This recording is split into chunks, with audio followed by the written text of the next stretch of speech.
to Southern California. Could you just tell us a little bit about what went into that decision and how it's been so far? Yeah, I mean it's been amazing so far. We moved here around the middle of September last year. So I started, asking around, obviously, which courses were a good option for me, and pretty much pretty much everyone who I asked for advice to, they said Riviera was going to be the best solution. And yeah, so I got the ball rolling, and the club has been kind enough to have me join. It's been great. I've played a lot of rounds since then. Obviously, met a few members, played a few games with them, and we live literally 5-6 minutes away, so it's a very easy commute for me. And you're making your 7th start here in this tournament. Probably haven't had the success that you'd like. Is that recently joining more familiarity with the course? Do you think that's going to help you this week? I don't know. We'll find out soon enough. Yeah, it's a tournament I've always loved, but unfortunately I never really played that well in the past. Yeah, I mean, I think I played, like I said, a lot of rounds during the winter, and I got to play the course better and better. Obviously, conditions are not quite the same, but yeah, I hope on the greens and with the strategy of the different holes and shot selection, hopefully the rounds that I've played this winter can help me have more success around here. All right, thank you. We'll go into questions from media that we have on the line. Just a reminder to type your name into the chat window if you have a question.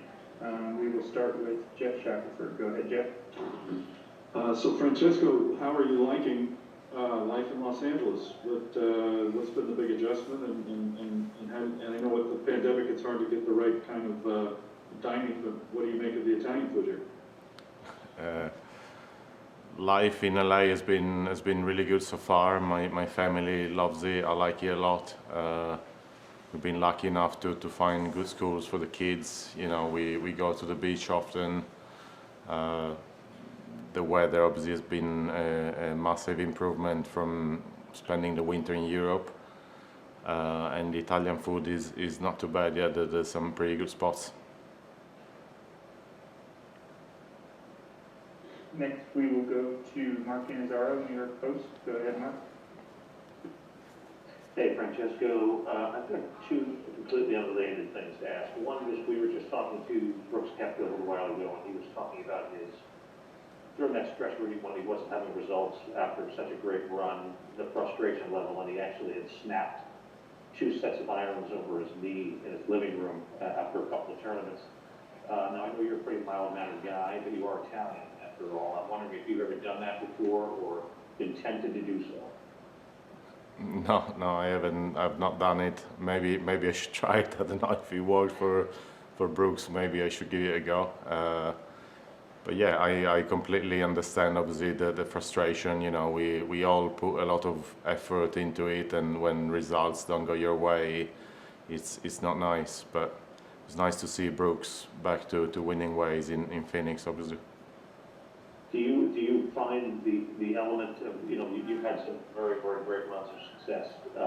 When you have that and then it starts not to come, your expectation level is raised. How difficult is that to manage that when the results aren't coming? Yeah, I mean, for me, I think the second half of 2019 was difficult because I had very high expectations, and was coming from a really great period of golf. I think now I'm in a different space. I've had nearly a year off last year. So my expectations, especially now early in the season, are not that high. It's nice to be back. It's nice to, feeling like I'm getting better and playing some better golf. But I know it's gonna be a long way back. And just one Ryder Cup question, based on your past success, even though you haven't had the same run of late that you had, would you pick yourself on side, as sit here right now? Well, I think it's too early to say that. I mean, there's still a lot of golf to be played. I think if I play, great golf, there's still the chance to make the team. If I play really good golf, hopefully I'll be considered for the picks. But I'm sure it's going to depend a lot on how I play between now and September. Thanks, Francesco. Okay, thank you. Next, we will go to Doug Ferguson, Associated Press. Hi, Frank. Kind of along those lines, what kind of schedule do you think you'll be keeping in a Ryder Cup here based in LA and playing both tours? Yeah, I mean, I don't know with the pandemic, obviously, where we're gonna go towards the summer, but hoping that things are gonna be a little bit better than now. The plan would be to go to Europe when the kids finish school over here and spend probably maybe 6 to 8 weeks in Europe. They would obviously make base in Italy somewhere and just enjoy the summer, and I would go in and out and play a few tournaments in Europe then. So that's the idea of how to kind of play both tours this year. Then we'll have to see obviously what happens with the pandemic and the travel restrictions. But hopefully that's going to be the case. And secondly, when you've been to the top and now it's a bit of a struggle, what is the hardest thing about working your way back up?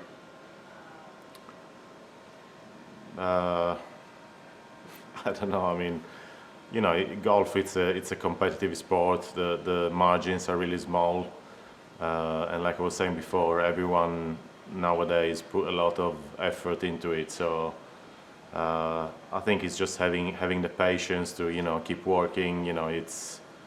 You need probably a couple of breaks at the right time, but you can put all the good work into it and not see results for a while. So like Brooks was saying, probably that's the more frustrating aspect, but you just need to persevere and keep going, and I think eventually you get your good run again.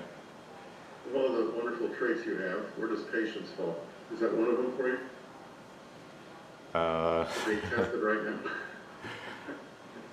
No, I mean, like I was saying, for me probably it was harder the second half of 2019, not seeing the results then and having higher expectations. I think since I've come back late last year, I've been a bit more laid back.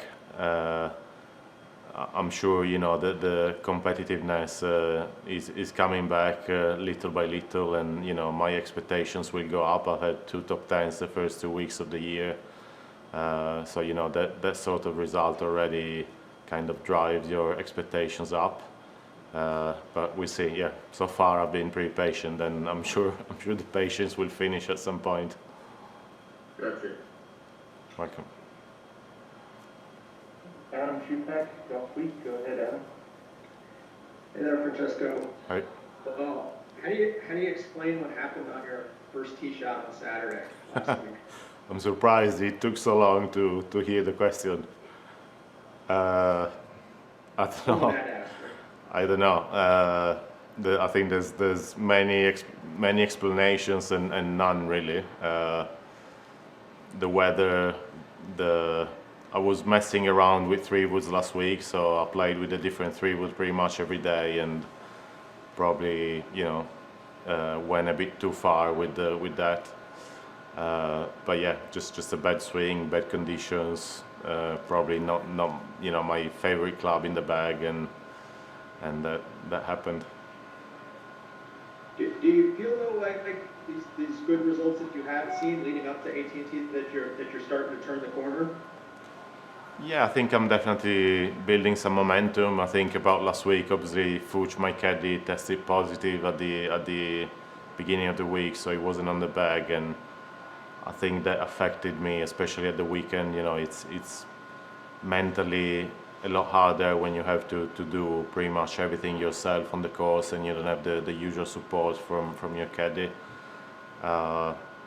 But yeah, I think that far I was building a nice momentum. I'm playing decently, putting decently, especially considering this part of the schedule has never been my really strongest part of the year. So hopefully Fuchs can be back soon, and we can get back into good results pretty soon. Have you already talked with Padraig about your plans for your schedule looking towards the Ryder Cup? No, not really. I know he's here this week, so maybe I'll see him this week. But no, so far he left me alone. But I think understandably so. Like I was saying to someone last week, I'm such a long way back that I need to show, some good stuff first, and then I'm sure we'll have some conversation. Thank you. Thanks. Bernie McGuire with the Daily Record. Go ahead, Bernie. Buongiorno, Francesco. Hi, Bernie. Buongiorno. Good to see you. Was it just asked the cameras too? Is he on the back this week? No, he's not back this week. Unfortunately, his self-isolation is gonna finish, I think, on Thursday afternoon. But we decided that it was better for him to take the full week off anyway and recover. He's okay. He started with no symptoms at all, then developed some symptoms in the third, fourth day, I think. But yeah, I speak to him daily. I think he's recovering, so hopefully a few more days and he'll be ready to get back. Listen, also, I hate to harp on the Ryder Cup, but everybody's been asking about the Ryder Cup, and Adam sort of mentioned Padraig. If you do bump into Padraig this week, and he has been sitting down, as you know, with the guys in the Middle East tournaments, but what would be your message to Padraig in relation to Whistling Straits? I don't think I need to say anything to him. He knows me well enough. Like I was saying, I'm repeating myself, but I have a lot to prove. I've been out for a long time, and obviously there's been guys that have played great golf last year, and while I was out, so it's up to me really, not so much up to Padraig. And also, could I ask, you've been on 3 winning European Ryder Cup teams. Would you want to be at Whistling Straits, even if it's with your golf clubs or without your golf clubs? You know where I'm coming from. Part of the backroom team.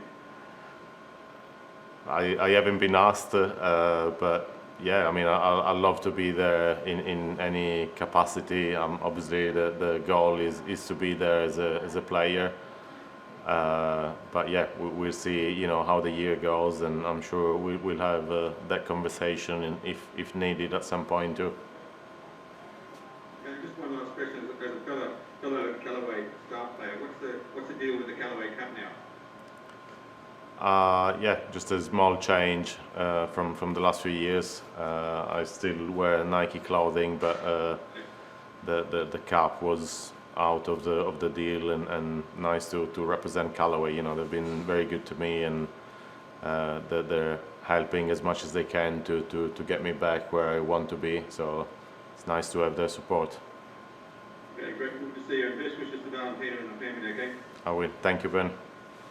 See you soon. Bye. Yeah.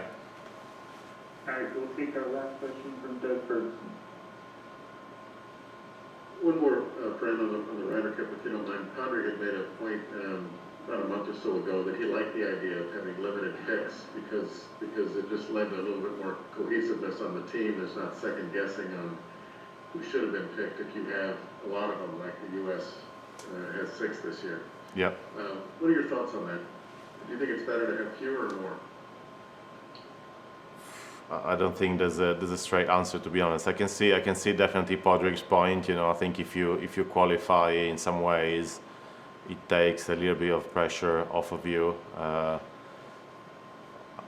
I kind of don't know because I've never been picked. I always qualified for the 3 teams I played in, so I don't know how it feels to be picked, but I can definitely see Padraig's point of view, and obviously, more picks is more pressure for the captain. But I'm sure every captain sees it a different way. So I think the main thing is obviously to give the captain what he asks for, so that he can be happy with his team selection at the end of the day.